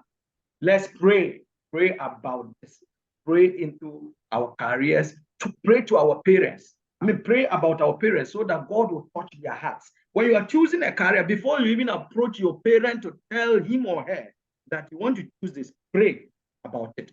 That God should touch the heart of that parent, accept what you want, because that is your passion. But sometimes too, we don't also know. So we end up choosing careers that are not also good for us. So that is why I have laid the emphasis before. You should consult people and all that so that they can all guide you in arriving at the right type of career. And when you approach your parents, they will be able to accept. Another thing also is very important. I want to leave that emphasis. You need to also sometimes let people talk to your parents. Assuming you want to choose a career and your parent doesn't want you to choose that career. Look for someone who is higher than you and whom that person your parents have reverence for. Let a person talk to your parents. It could even be your pastor, your imam, who is also knowledgeable, academically and whatnot. And the person can come and talk to your parents for you. That is also going to help conscientize them. If not, this is a very big problem that people are facing, especially those of us who are in the north. It is a big problem. Most of our parents, they want us to do something that they think that is what society likes, and that's what will fetch you money, and that is prestigious, but that is not your passion. So, as I said, prayer, PTA meetings, traditional council meetings, giving opportunities to experts to come and talk to us. These are the things that will help us. Thank you so much. Thank you too. Thank you. Wow. So are there any other questions from anyone?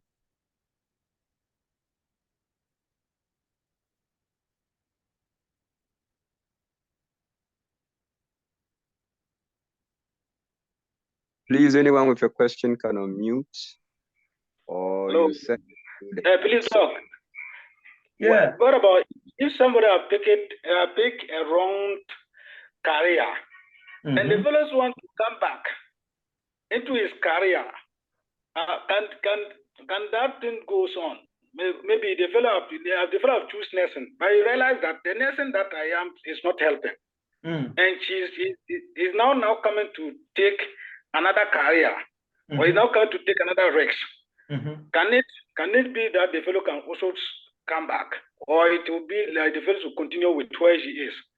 All right. Thank you so much. That is also a very important question. Yes, it's very possible. If age has not caught you up, it's still possible to go back to the right career. You can always still go back to school. You can always still apply or reapply for what you wanted. I have an example of one of our brothers. He's actually from Kalio. And this boy did nursing. He worked as a nurse for a while, and he went and did computer, whatever, because he was not feeling the nursing. That was not what he wanted to do. So he went and did computer science. Today, he's working in a bank, and he is fulfilled. That is where he feels he belongs. He's making it big in terms of income, and he's also fulfilled. He's the type who wants to also, use his intuitive skills, math skills to do certain things. But in the field of nursing, he didn't see that happen. So he was quite frustrated. So what did he do? He left the nursing and went and applied to the university and went and did BSc Computer Science. He finished the BSc Computer Science and he's working in the bank. So yes, if age is not on your side, you can always go back. But if you have advanced in age, you are in, let's say, your 50s, I mean, I don't see it important to go back. Even when you finish, you have a few years to work before you go on retirement. But if you are in your 30s or your 20s or even early 40s, you can always reverse and do certain things that will make you happy before you go on retirement. So thank you so much. I wish I've answered your question. Yes, please. All right. So Joshua, you can unmute yourself.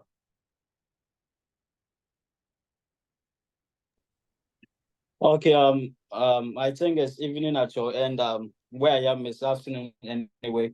But I want to use this opportunity to say a very big thank you to the organizers and also to you, Dr. Emmanuel. I think I am very glad that I joined this meeting. I think I was in school, I was in class when I even saw the link on your Facebook. And fortunately for me, I closed early on time and I just rushed home to make sure that I had to join as well. So I mean, you shared a lot of things, and my hope is that anybody that joined this call will be able to utilize the information.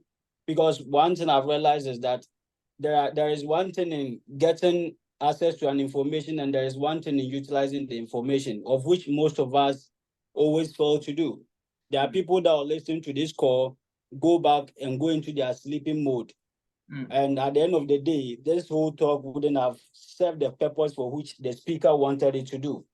So all I want to say here is that if you know that you have listened to this call, I mean, the information that he has shared here, people are paying to get this information. People pay to get access to this kind of information.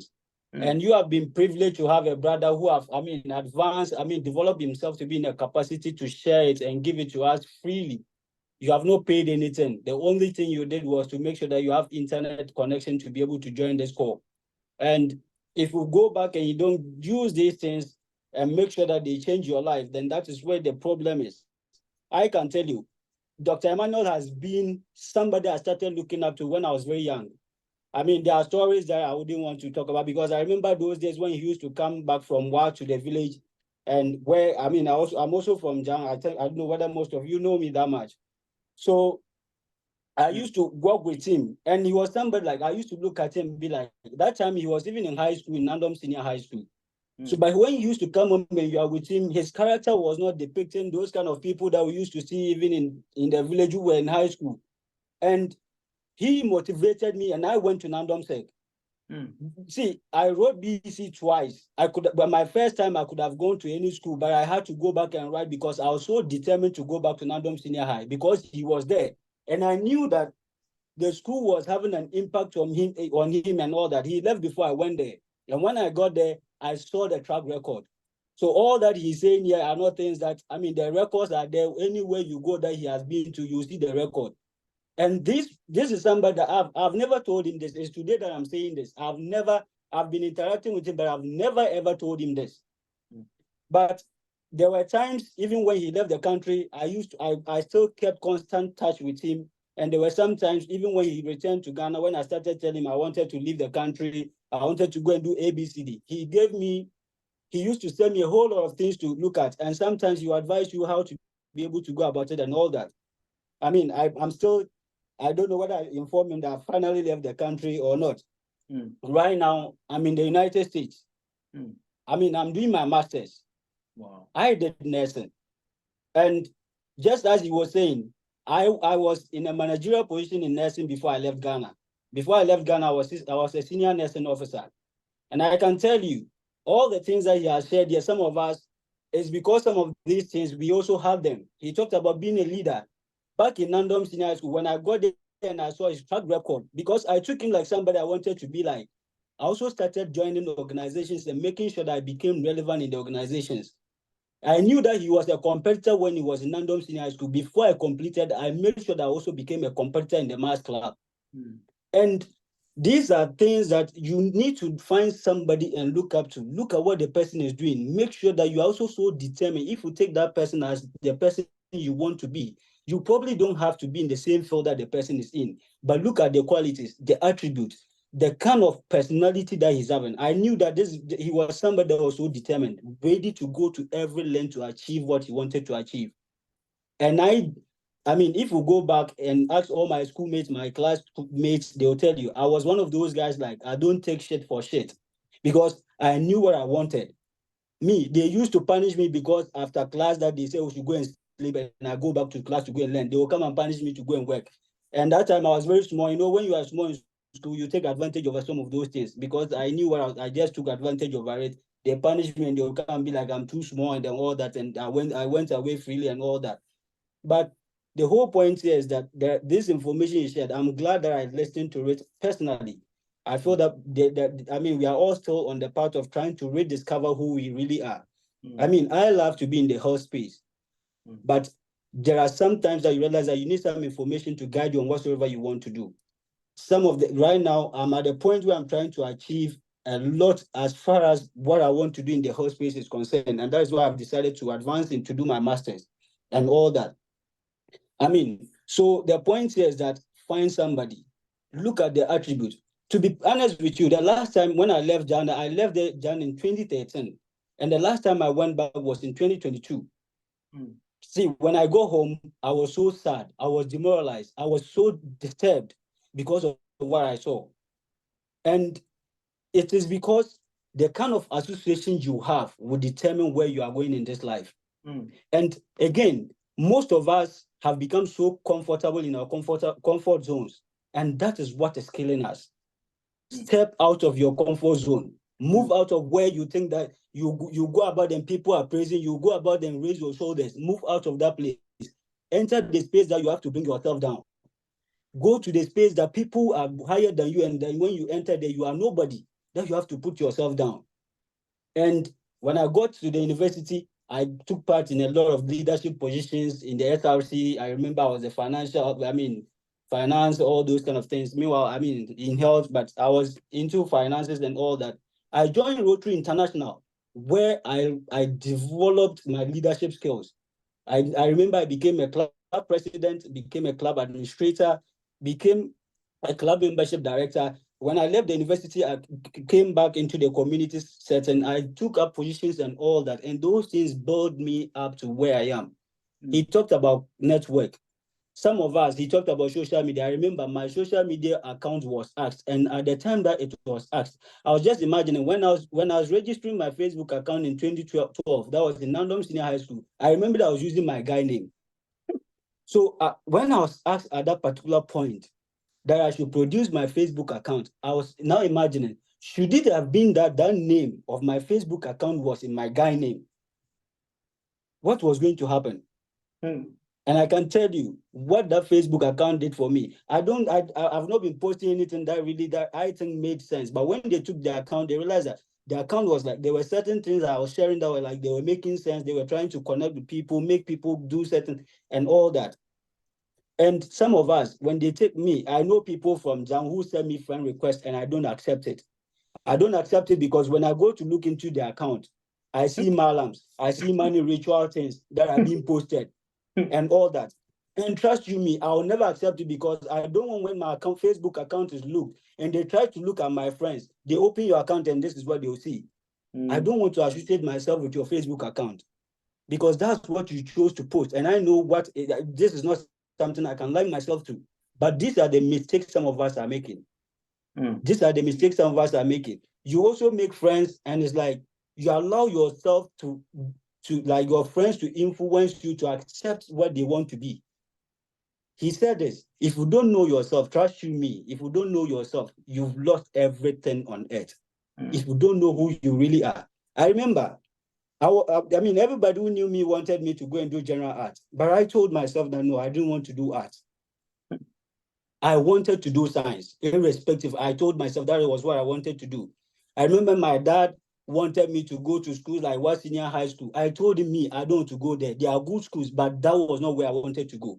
Me, back in the village there, just like he was saying, I was always shy of ladies. And because of that, I never wanted to go to MS school. So I did everything to make sure that I went to Nandomsek. And these are the things that sometimes there are certain things you would want to do. Remember, those things will come with challenges. Nothing in this life is just free. If you want to tell you the challenges he went through in trying to become who he really is today, I'm sure some of us will not even want to get to where he got to. Because, and let's get this clear, nothing in this life comes easy. Because if it was easy, everybody would have done it. Where he is today, if you want to get there, if it was easy to get there, people would have been there before even he got there. He wouldn't have even gotten the chance to get, because it's easy that everybody's doing it at the end of the day. Nobody will need, because once you become too many in the system doesn't need you anymore. But it takes a whole lot of tough. I mean, I can tell you, people think that when you come to the United States, it's easy. I can tell you, people are in America here, they are living, depression is killing them, but they are here because to achieve certain things they have to achieve. So tomorrow when that person comes back to Ghana, you think that he came here and have it all on luxury. No, there are things that they are sacrificing on. The weather here is tough. Now winter is just coming. You get up and dress as if it's like, you don't feel comfortable in the dressing that you are in, but you have to be in it. And that is the system you have to go through. So the point here is that, I mean, for me, he has said everything, but the question is, how willing are you to utilize the information you have gotten today? That is where the problem is. And see, if you want to remain in that your comfort zone, trust you me, I can assure you that if you want to remain in that comfort zone, you will listen to speeches like this tomorrow, today, tomorrow, next, every single day for the rest of your life. And you will never, ever be able to change yourself. And one thing, I'll just end here by saying, there is a statement that the man that would never change his mind is a fool. If you are living this life and you are never ready to change your mind, you are a fool. Let me tell you, when I was going to Nandam Sec, I was good in almost all the subject areas. I used not to fail maths anyway. But when I got, I felt that when I got to school, my class, I realized that no, my mathematics that I think that I knew was not the mathematics. There were people who were like, they were crazy. Some of us have to start looking stupid just to learn from people. I remember in my class, the youngest guy there, he was very small. I don't know, one guy we used to call Sanyo Aaron. This guy was so intelligent to the extent, when it comes to maths, to the extent, he was teaching final year students who were in the Form 4 to wanting to go and ride WASI. This guy, I knew that all that this guy wanted was for you to open your job box for him. And I was like, if that is all he wants, I'll open the job box for him and learn from him. And this was how I became a maths club competitor in Nandom Senior High. So that day when I went to sit with him, I was like, Aaron, today I'm competing with you to become a maths club competitor. He started laughing. When we finished, I was like, he was like, this guy, you are damn crazy. You are just somebody like he doesn't even understand the kind of person I am. But these are things, sometimes, let me tell you, you have to look stupid. You have to look stupid to become wise. But when you want to show all the time that you are wise, trust you me, your helpers will not come true. Your helpers will not come true. See, there are times that there are certain things that you know, but when you meet people, you have to act like you don't know. When I came to America, and I needed to write certain exams before I can start even to practice, in as much as I had BSc in nursing and I was a senior nursing officer in Ghana before coming here, I had to go and start from somewhere. When the first day I went to work and I was asked to start work, I acted as if I've never, ever worked in any nursing field. Because the people that are there, this is a new system, it's a new environment, and their laws are different from where I came from. So you don't come and start acting like you know everything. Trust you me, those people will sit down and watch you and you put yourself into trouble. But these are some of the things some of us do. You meet people that you are supposed to go put yourself down and learn from them. You start showing shoulders. And once you're showing the shoulders, do it, let's see. That is what they'll do. They'll shift and ask you to do it and they'll see. And you crash. And some of us, through those crashes, we become frustrated. And out of this frustration, we don't go anywhere any longer. And one thing I always tell people is, there's always one thing that I know the family where I came from. I know the family where I came from. And everywhere I go, I think about my family first. I can meet you, we can be friends and everything that, whatsoever is in my head I'm thinking about is the family where I came from. What change are you willing to make in your family? I can tell you, you and I are suffering simply because somebody in our family failed to do something tangible that would have changed the entire family. But we are also following the same trend. What are we willing to change? Do you want to continue the same cycle that you came to meet? And trust you me, if nothing changes, nothing will. If you don't do anything different, and continue to do the same old things that you grew up to meet, you keep getting the same result. Because until you change the dynamics, until you change how you do certain things, the stories will keep being the same. And these are things that we need to pay critical attention to. Wow. So, Dr. Emmanuel, I think I'll just end here because there's a whole lot. All I'll say is that if the organizers can keep having some of these discussions, time and time again, it will go a long way to help all of us in getting to know where we have to go to and how we have to be able to carry ourselves to achieve what we want to achieve in life. Thank you very much. All right. Wow. Thank you so much for the testimonies and things you've shared. These are real-time nuggets to help us. I truly appreciate everything you said. All right. So any other questions before we go or contribution?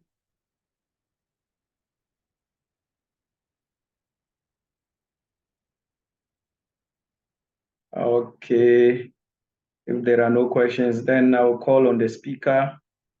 I'll hand over everything to you. You guys can conclude. Okay, thank you very much, Doctor. Yeah.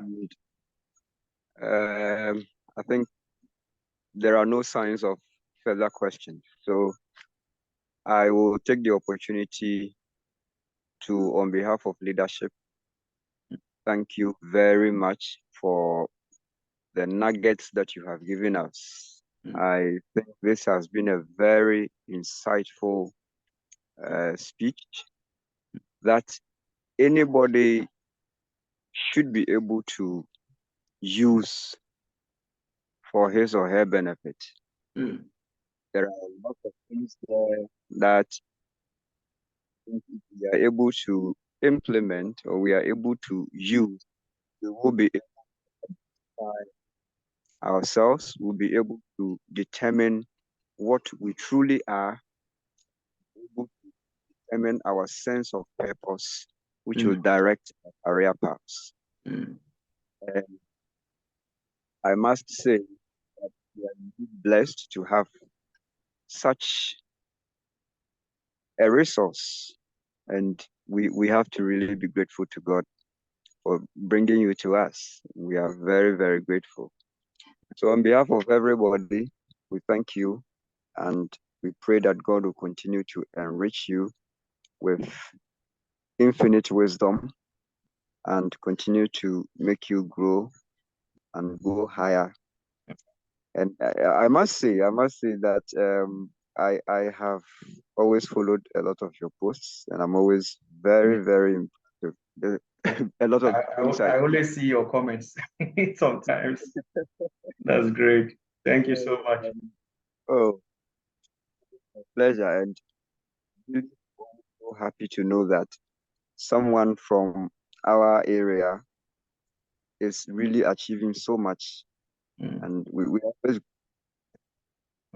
indeed a very of us. Yeah. So on behalf of everybody, as I said, we thank you, and we would allow you to go and do other things because we know you're a very busy person, but you found to talk to us because of the importance you attached to this. So we will end it here, except you have something to say, then we can leave and then you do other things too. All right. Okay, so thank you so much. I would also like to thank you, the leadership of the Ghana Youth Parliament. But this is a good step. I mean, I look forward to more opportunities like this to interact with you and even the students also. This is very important so that we can start grooming them up for future activities and things that are in store for us. There are a lot of opportunities, especially scholarship opportunities. That is one thing I do to help people.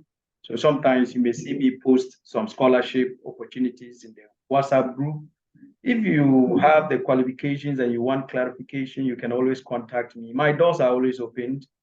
I believe that success is seeing a human need and being able to reach out to it. I don't believe success is about accruing wealth and money to oneself and not being able to affect lives. It's all about touching lives. You see somebody's need and you help the person to reach that need, then you are a successful person. So thank you so much. And this is what you are doing. You've seen the need and you have done it, and it is reaching the masses. Thank you so much. God bless you. And bless you too, Doc. All right, so I can end the meeting now. The video is on my Facebook account. You can watch, you can share to people. Let it go, let it spread so that people will know that something good can come out of Jang. Sure. That's all right. Bye. Okay, Doc. Wish you all the best, sir.